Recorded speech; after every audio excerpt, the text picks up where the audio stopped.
ایک بار حضرت عثمان غنی رضی اللہ تعالیٰ عنہ نے نبی پاک علیہ الصلوۃ والسلام کی دعوت کی، کہا حضور میرے گھر تشریف لائیں۔ پیارے آقا علیہ الصلوۃ والسلام نے دعوت قبول فرما لی، مگر حضرت عثمان غنی رضی اللہ تعالیٰ عنہ نے ایک بڑا انوکھا کام کیا کہ نبی پاک علیہ الصلوۃ والسلام کے پیچھے چلنے لگے اور آقا علیہ الصلوۃ والسلام کے قدم گننے لگے، 1 2 3 4۔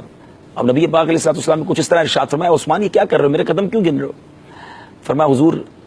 میری خواہش یہ ہے، میری تمنا یہ ہے کہ آپ کی تعظیم میں، آپ کی تکریم میں آپ میرے گھر آ رہے ہیں، جتنے قدم آپ میرے گھر کی طرف اٹھائیں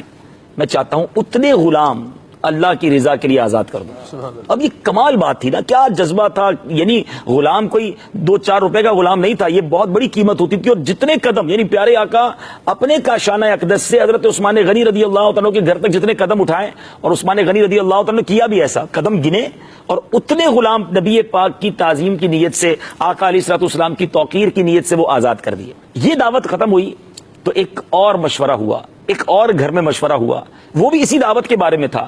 مگر وہ غیبت و بھرا نہیں تھا، وہ کمال مشورہ تھا۔ وہ مشورہ کس کے درمیان ہوا؟ واقعی مدنی مشورہ تھا، مولا علی کرم اللہ تعالی وجہ الکریم اور خاتون جنت بی بی فاطمہ رضی اللہ تعالیٰ عنہ کے درمیان۔ حضرت علی کچھ غمزدہ تھے تو خاتون جنت نے کچھ اس طرح ارشاد فرمایا کہ اے میرے سر کے تاج آپ کیوں غمزدہ ہیں؟ تو فرمایا کہ آج میرے بھائی عثمان نے ہمارے آقا علیہ الصلوۃ والسلام کی دعوت کی ہے، مگر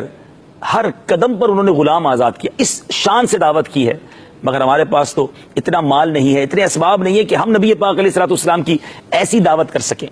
اچھا، خاتون جنت بھی کمال ماشاءاللہ برکتوں والی خاتون جنت ہیں، ارشاد فرماتے ہیں کہ آپ غمزدہ نہ ہوں، آقا علیہ الصلوۃ والسلام کے پاس جائیں اور ویسی ہی دعوت کی جو ہے وہ عرض کر دیں۔ اچھا، حضرت مولا علی کرم اللہ تعالی وجہ الکریم جانتے تھے کہ گھر میں کھانے کو پورا نہیں ہوتا تو غلام کہاں سے اتنے سارے آزاد کریں گے، مگر چونکہ نبی پاک کی شہزادی نے فرمایا تھا تو مولا علی کرم اللہ تعالی وجہ الکریم نے پیارے آقا سے جا کر عرض کر دی کہ حضور میرے گھر بھی دعوت کو تشریف لائیں۔ پیارے آقا علیہ الصلوۃ والسلام نے دعوت بھی قبول کی اور صحابہ کرام کی کثیر جماعت کو کہا چلو علی کے گھر دعوت ہے۔ اللہ اللہ اللہ۔ اچھا، اب مولا علی کے گھر میں بہت سارے صحابہ آ گئے۔ اچھا، حقیقت یہ تھی کہ غلام آزاد کرنا تو دور کی بات ہے، اس دن کھانے کو بھی گھر میں کچھ نہیں تھا۔ خاتون جنت رضی اللہ تعالیٰ عنہ نے کیا کیا، برتن چولہے پہ رکھے اور خود سجدے میں چلی گئی، اللہ کی بارگاہ میں عرض کی کہ اے اللہ تیری بندی فاطمہ نے تیرے حبیب علیہ الصلوۃ والسلام کی دعوت کی ہے، اے اللہ میری لاج اب تیرے ہاتھ ہے، تیرے حبیب اپنے صحابہ کے ساتھ میرے گھر آ گئے ہیں۔ نیچے اسلامی بھائیوں، بی بی فاطمہ خاتون جنت نبی پاک کی شہزادی کا وہ سجدہ، وہ دعا ایسی قبول ہوئی کہ ان برتنوں میں جنتی کھانا بھر دیا گیا۔ اللہ اللہ اللہ۔ اچھا، جب کھانا سرو ہوا، جب کھانا تقسیم کیا جا رہا تھا تو سارے صحابہ حیران، یہ ذائقہ پہلے کبھی نہیں کھایا، یہ ٹیسٹ پہلے کبھی نہیں ملا۔ تو نبی پاک علیہ الصلوۃ والسلام تو غیب بتانے والے آقا ہیں، جب دیکھا کہ صحابہ سارے تعجب میں ہیں تو پیارے آقا علیہ الصلوۃ والسلام نے کچھ اس طرح ارشاد فرمایا کہ تمہیں پتہ ہی کھانا کہاں سے آیا ہے، لذت جو کھا رہے ہو کہاں سے آیا ہے؟ حضور ہم تو نہیں جانتے۔ فرمایا اللہ نے جنت سے تمہارے لیے بھیجا ہے، یعنی دعوت کے بدلے دعوت ہوئی مگر جنتی کھانوں سے ہوئی۔ اچھا، اب کھانا تو ہو گیا، اب آ گئی وہی شرط کہ ہر قدم پر غلام آزاد کرنے، تو خاتون جنت سجدے میں پھر چلی گئی،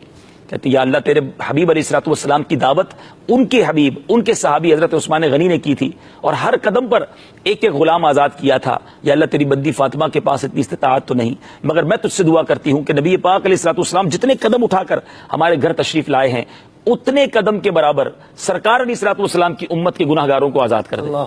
جبریل امین حاضر ہوئے نبی پاک علیہ الصلوۃ والسلام کے پاس آ کر عرض کرتے ہیں یا رسول اللہ صلی اللہ تعالی علیہ وسلم، اللہ تبارک و تعالیٰ نے خاتون جنت کی یہ دعا ایسی قبول کی ہے کہ آپ جتنے قدم اٹھا کر مولا علی کے گھر تک آئے ہیں اتنے قدموں کے مطابق ہر قدم پر 1,000 آپ کی امت کے گناہگار رب نے جہنم سے آزاد کر دیا۔ سبحان اللہ۔ اب یہ کمپٹیشن بھی تھا تو کیسا تھا، یہ مقابلہ تھا تو تعظیم مصطفیٰ میں مقابلہ تھا نا، قربانی دینے میں مقابلہ تھا، نیکیوں میں مقابلہ تھا۔ اور مجھے تو اس واقعے سے ایک اور خوبصورت بات سمجھ آ رہی ہے کہ خاندان نبوت کا امت رسول سے پیار دیکھیں کہ دعا بھی مانگی تو گناہگاروں کو جہنم سے آزاد کر دیا جائے، اور اس دعوت کے صدقے نہ جانے کتنے ہزار جہنم سے آزاد ہوئے ہوں گے۔ اللہ تبارک و تعالیٰ صحابہ کرام کے اس صحت مند اور نیکیوں بھرے مقابلوں کی ہمیں جھلک نصیب فرمائے اور ہم بھی نیکیوں میں آگے بڑھنے کا اللہ کرے کہ آج ذہن بنا لیں۔